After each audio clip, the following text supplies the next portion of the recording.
ஸ்டாலின் ஐயா வந்து மகளிர் உதவித்தொகை 5000 கொடுத்துருக்காரு. அதை பத்தி உங்களோட கருத்து? அவங்க கொள்ளை அடிச்சாங்க, இப்போ அவங்களுக்கு பிரச்சனைகள் வருது, அவங்களால நிற்க முடியாது, திருப்பி வர முடியாதுங்கிறத நினைச்சு திருப்பி அவங்க அந்த பணத்தை மக்களுக்கு கொடுத்து ஏமாத்துறாங்க. மக்களோட வரி பணத்தை தான் திருப்பி கொடுக்குறாங்க, அவங்க ஒன்றும் என்னாமா கொடுக்கல. நான் பக்கா திமுக காரன் தான், இருந்தாலும் அகேன்ஸ்ட் டு தேர் பாலிசிஸ். யார் பண்ணியிருக்காங்க இது மாதிரி?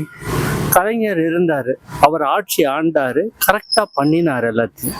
அவ பையன் தான் வளரணும், தான் குடும்பம் வளரணும் தான் நினைக்கிறாரு தவிர வேற எதுவும் நினைக்கல. மக்களை பத்தி சிந்திக்கல. திருப்பரங்குன்றம் தூண்ல வந்து தீப தூணை வந்து கோர்ட்டை கொடுத்துட்டோன்னு எதிர்த்து பண்ணியிருக்க அப்படின்னா என்ன அர்த்தம்? கோர்ட்டே நீ மதிக்கல, அவ்வளவு பெரிய ஆளா நீ? மக்களுக்கெல்லாம் தெரியும். நிறைய யூடியூப்லயே பாருங்க, இந்த 5000 ரூபாய் கொடுத்துட்டு வாங்கினவங்களுமே காரி காரி துப்புறாங்க, காரி காரி துப்புறாங்க. இவருக்கு என்ன நடக்கிறதுனே தெரியல. பின்னாடி இருந்து ஹலோ ஹலோன்னு ஒருத்தவங்க சொல்றாங்க, அதை வச்சு இவர் பேசுறாரு. மேயரா இருந்த ஸ்டாலினா இருக்காரா? நெவர். ஃபுல்லா உடம்பு போயாச்சு. எதுக்கு நீ ஆட்சி ஆள்ற? பேசாம யாருக்காவது பொறுப்பை கொடுத்துட்டு உட்கார வேண்டியது தானே. யாரு அடுத்த ஜெனரேஷன்?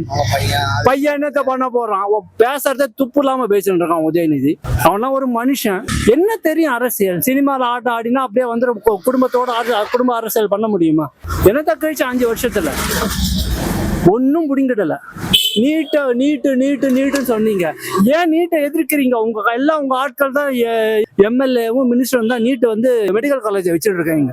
என்னோட ஓட்டு சத்தியமா நோட்டாவுக்கு தாங்க போகும். எவனையும் நான் நம்புற மாதிரி இல்லை.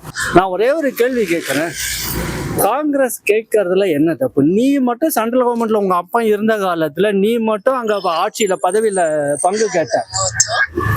இப்ப கொடுக்கறதுல என்ன இருக்கு? நாங்க அப்ப நீ மட்டும் சம்பாதிக்கணும், மத்தவன் சம்பாதிக்க கூடாது. அதென்ன என்ன செஞ்சிருக்க? 5000 ரூபா கொடுத்தா 10,000 ரூபா கொடுத்தா போருமா? 1000 ரூபா நம்ம உதவித்தொகை கொடுக்குறேன்னு சொல்றாங்க.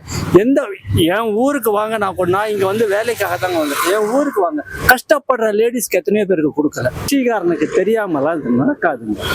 இந்த ஏரியா லீக் ஆகலன்னு யாருங்க சொன்னது? பண்ணினது ஃபுல்லா சபரிஸ். அவன் மாப்பிள்ள எவ்வளவு சம்பாதிக்கிறான் தெரியுமா? அவன்